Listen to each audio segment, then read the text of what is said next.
Clare Daly, please.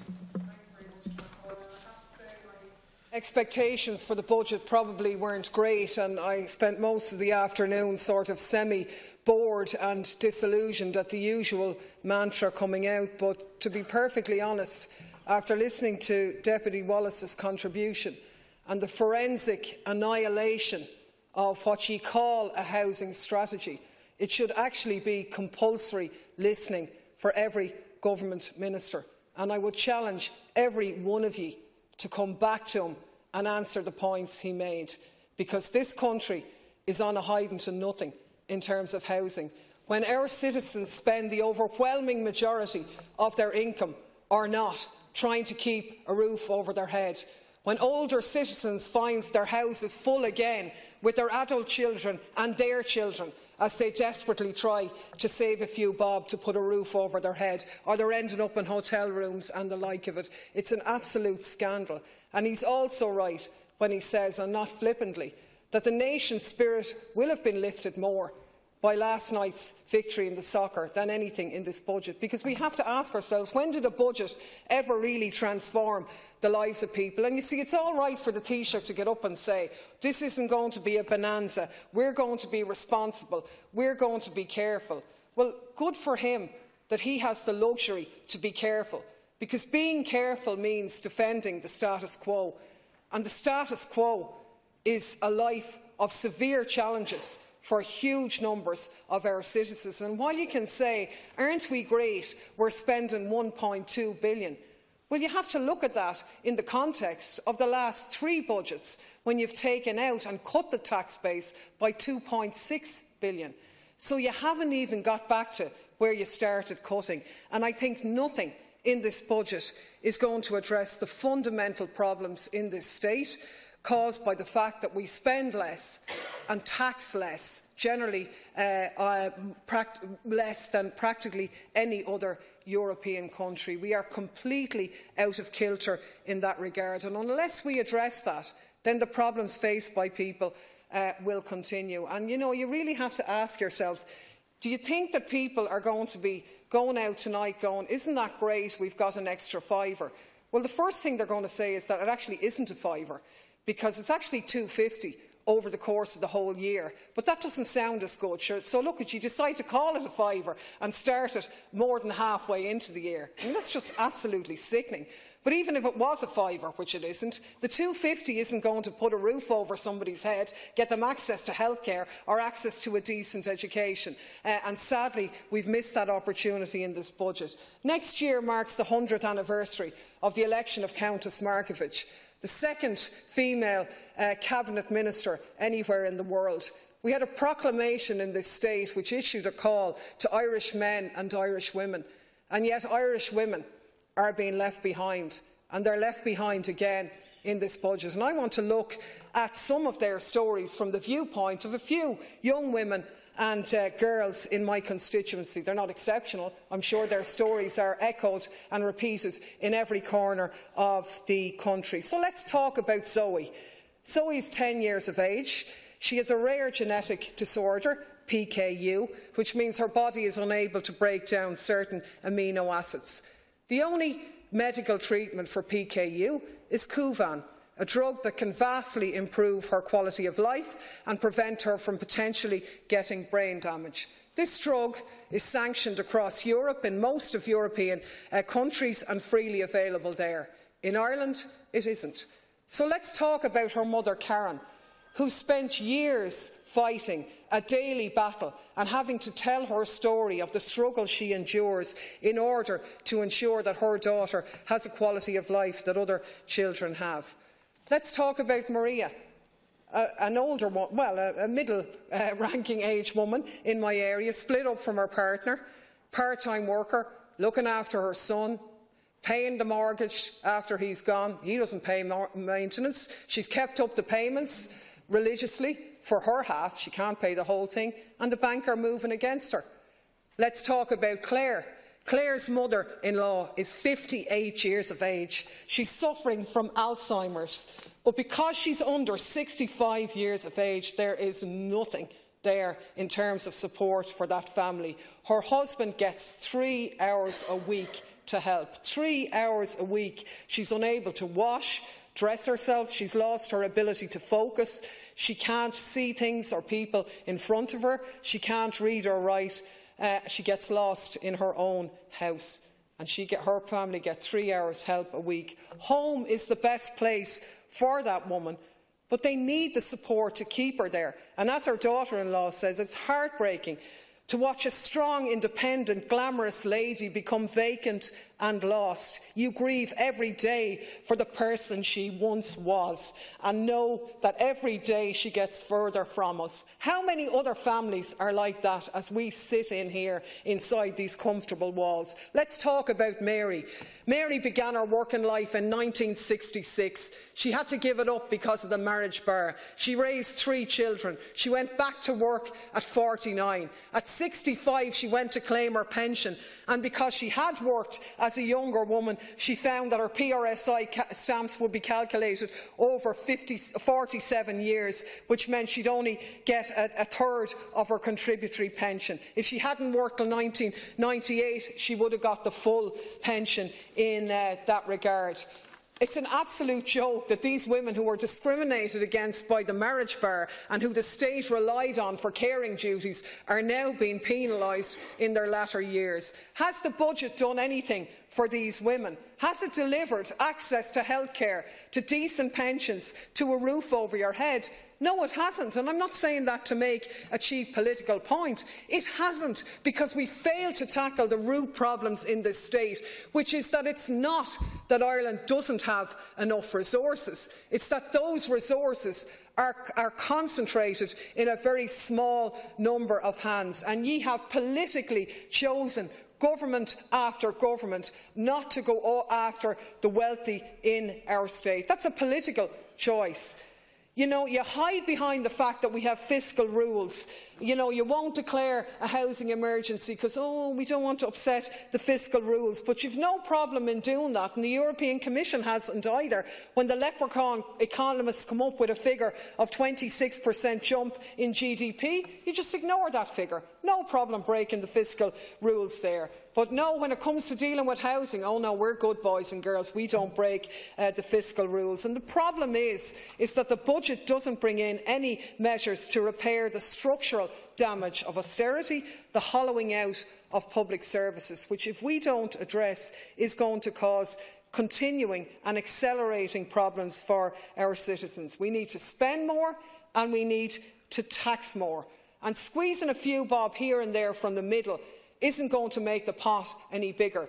We have to go after those who aren't contributing. And tax on wealth in this state is an average of €278 per person less than the EU average. If we were to raise it to even the EU average, we'd have an extra €1.3 billion.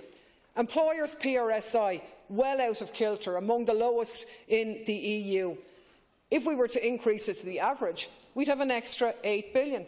If we were to increase it by only 2%, we'd have an extra €1.4 billion. We know we give massive tax relief, €2.4 billion tax breaks on pensions, half of which goes to the top 10%. If you even, as Social Justice Ireland proposed, put a cap on the release at 20%, you'd have an extra €414 million per annum, almost equal to the total allocation for early childcare years. Small change which could yield a lot of results. You decided not to touch VAT for the hospitality sector. There is an argument around some small restaurants, coffee shops and so on, but the idea, against the backdrop of the amount of money being benefited by hotels and in accommodation in cities all over this country, that she wouldn't have upped the VAT rate on that is absolutely scandalous. If you'd even done that, you would have had an extra €200 million. And that's without even looking at the whole issue of corporation tax. Because let's be clear, and it's been studied and evaluated by Eurostat and all of the others, the effective rate of taxation is really only around 6%. with many of the bigger companies getting away with 3%. Social Justice Ireland say if you even made the effective rate the 6%, you'd get an extra billion. And let's be clear, small and medium-sized Irish companies generally pay the 12.5%. You come up with the most spurious measures in the budget and dress them up as measures to deal with housing and land banking. Now, it's already been annihilated by Deputy Wallace, but even if he hadn't gone through all the loopholes that are in the vacant sites tax, you're putting it off for 2 years. It's 3% and 7%. The value of land increased by 14% last year, so there's no incentive for people there whatsoever in that regard. You talk about tackling REITs, but the reality is that Minister Noonan's budgets, ably assisted by the Labour Party beside him, meant that REITs are one of the prime movers why the property market has been distorted. 62% of new home purchases in Dublin in the first 4 months of this year were by REITs, and 44% nationally. We have the CSO telling us that 1/3 of all residential properties in the first 7 months of this year were sold to investors. So they're the people now renting it back to the people they outbidded to buy it at exorbitant rental costs, and there's nothing in this budget to deal with the issue of affordability. If we wanted to raise the standards of our citizens, then we have to tackle the systemic structural problems, which would mean, in a scenario like education, for example, to bring us up to the per-pupil EU average, we'd be needing to put in another $2 billion into our education system. And that's doable. The resources are there. Our economy will benefit, but we just choose not to do it. We talk about health, and you brag about the fact that $685 million is going to go in as an extra to health. A few years ago, the IMO warned of the dangers of austerity and cutting investment into our health services. They told us then it would take decades to repair. We know many of our hospitals are in very poor condition. Public waiting lists are totally unmanageable. The recent estimates of 700 people on waiting lists for minor treatment, absolutely scandalous. You know, untenable situation where somebody would get one cataract operation done and have to wait 3 and 4 years to get the other. The amount of people who've had to beg and tell their private personal stories to get access to healthcare, to get their child get medical treatment abroad, to get access to fertility treatment so they can desperately have the child that they want or whatever. The type of money you're throwing in isn't going to address that. But let's look at some of that money that you're spending on your health budget, because cutbacks don't just affect people's health. They come at a cost to the state.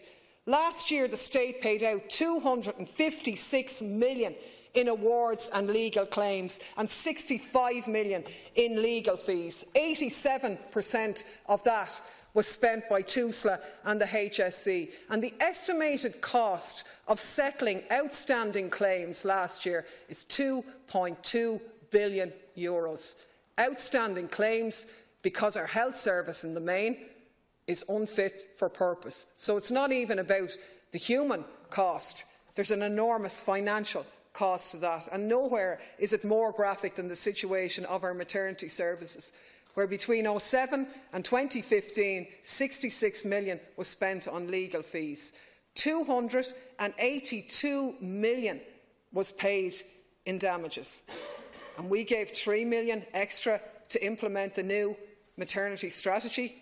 You can see there now how the sums aren't really adding up, and how we're setting ourselves on a pathway of ensuring that into the future we will be paying out billions in compensation and legal fees, not to mind the personal devastation that those decisions are going to take on citizens who lose loved ones and so on. Working people will benefit more by wage increases rather than the pittance of tax cuts that are there now. More wages means more tax means more money for public investment. And unless we address the really precarious issues of precarious employment, continued insecurity and so on, we're not going to deal with those issues. And I think against that backdrop, we'd have to say that cynical manoeuvring that's gone on by this government, for example, in trying to frustrate Deputy David Cullinan's banded hours contract, for example, which would have given a modicum of security to people who work zero-hour contracts over the last people who are in employment currently in some of the big retail stores who are waiting for us to legislate on this regard. Instead of taking a piece of legislation which has been through the House that could have altered the lives of those people, the government is trying to block that so they can come up with their own, a much watered-down version of the same. That's not on, and it affects women disproportionately, sadly, because women are the ones who are in the most precarious employment. I think there's been no initiative taken to recognise the huge volume of unpaid work that goes on in this state. There was a study done in Britain which showed that an equivalent of 56% of the British GDP was done on unpaid labour, caring, childcare, all the rest of it. We need to do a similar study in Ireland so that we can evaluate fully the challenges that face people in accessing the labour market, not blunt measures to try and drive lone parents into poverty under the name of labour activation. And let's be clear, you've taken 45 million out of the pockets of lone parents, and the result has been a 50% increase in those who are in consistent poverty. 65% of the homeless are lone parents. It's just, and you can come out and announce the benefits or more money going into childcare, but there needs to be a transformation of childcare from poorly regulated market-based scheme to a fully available public service like you have in other jurisdictions like Denmark and other countries where, as a result of the state providing childcare, in some way, a bit like we have school education here, they have the 5th highest level of female participation in the workforce out of the OECD. So they're the types of initiatives that we should be looking at. You can bandy around figures, and we all do it, and it can sound good. But when it trickles down into the real lives of people, it has a tendency not to look that good. And we're doing a hell of a lot of things wrong. Let's look at our prison service. We spend hundreds of millions every year on our prison service. Many ways, some of the people who are spending their nights in prison tonight are people who maybe previously would have been in a psychiatric hospital, who would have had support for other problems that they have. People suffering from drug problems whose addiction causes them to blight the communities that they live in. But what do we do for them? We expensively lock them behind a prison door, and we don't deal with the issues that caused them to get there in the first place, and the systemic poverty and the dislocated, backgrounds that most people in prison come from. Instead, we have a scenario where a report produced this week says that there were 8,500 drug seizures in the 14 Irish prisons in the last 7 years. We've cut €1 million from drug treatment facilities in our prisons, and yet the people going into the prisons have addiction problems that are causing them to carry out crimes, which has a further cost on society. We know that it costs nearly €70,000 to keep a woman in prison for a year, but 90% of those women are in prison for short-term offences, non-violent minor offences. And when a woman goes to prison, unlike in the main when a man goes to prison, quite often she ends up losing her home. Her children have to be cared for by the extended family or go into care in other jurisdictions, and the cost to society in the short term and in the longer term is immense. So we're not looking at any of these things. We throw a couple of million here, 100 million there to have a headline, to get your news flash, and then to go home and forget about it. But the reality is that there are systemic problems in our state, and they come back to the point I made at the start, that we consistently and regularly spend less and tax less than most of our European Union peers. That's a fact. And it doesn't mean that the ordinary citizens who can't get by now should be fleeced. They're not the ones. The figures show that actually, in terms of, say, consumption taxes and so on, which are incredibly regressive and affect the poorest people in our state, Irish people pay €200 per head higher than our European peers. So the poorest people in Ireland pay way more than our peers in Europe, but the richest people pay way less. And unless we bridge that gap, then there's going to continue to be the problems that we've had. The inadequate access to healthcare, to education, to decent pensions and, critically, the idea that there are people on the streets tonight who won't have a roof on their head, that there are families sharing intergenerational and strange families having to share accommodation. It's like going back to the years of the tenements, and nothing in this budget, sadly, is going to address that. Thank you very much, Deputy Daly. Now, Deputy Michael Healy-Rae.